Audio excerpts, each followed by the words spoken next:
I'm so frustrated with like the lack of decency that seems to be happening in our discourse and just like intellectual honesty, which is why I love your show, because I feel like it's one place where I'm really getting that. And I tend to be, I'd say, right of center, but I really want the Democrats to get their act together so we can have more of a checks and balances in this Yeah. country. Um, and I always wish that Dan would run for, emperor or something, because he seems like he'd be a benevolent I like dictator. that. Emperor. I have not heard that. I like it.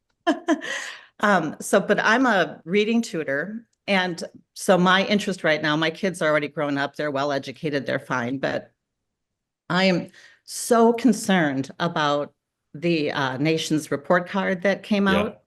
And I've been thinking it would be great if the Democrats could just latch on to that. I mean, so many people have children, so many people care about the future of our country. If they could latch onto that, stop with the gaslighting and just say, look, this has not worked. We have to change it. We've got to use science. Like there's always the follow the science. Um, Follow the science to teach kids how to read and how to do math. And if they could, I feel like, I mean, I'd be on their team if that could Yeah. happen. And I tend not to be a hard left person. So, but I don't know who that person would be who could Right. take that mantle. I voted for Dean Phillips. I kind of wish Dean would do that, but If you were made by the president or by your governor in charge of changing reading practices, what are some changes we should be making?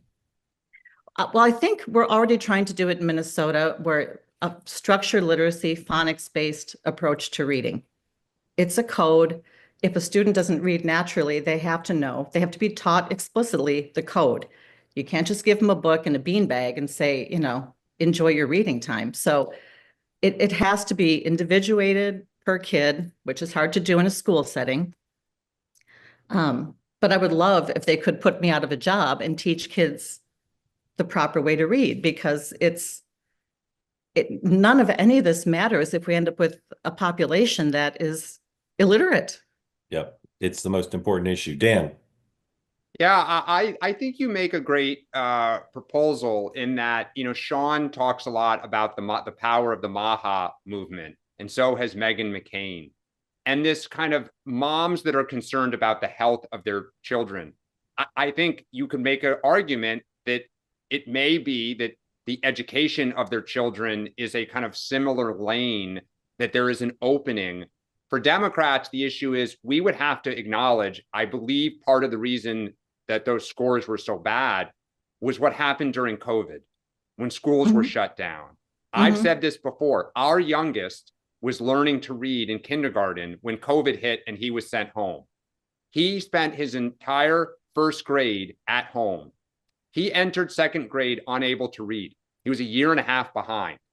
Now, we are fortunate that we could throw a lot of resources. Over 3 years, he's had tutors and he's finally caught up.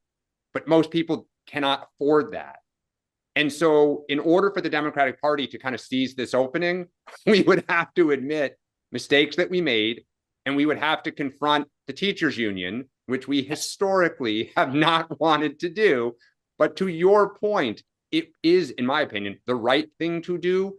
And there is an opening for us to create, we have to get away from the Make America X again because it's the Trump brand, but some sort of rallying of parents around new education ideas.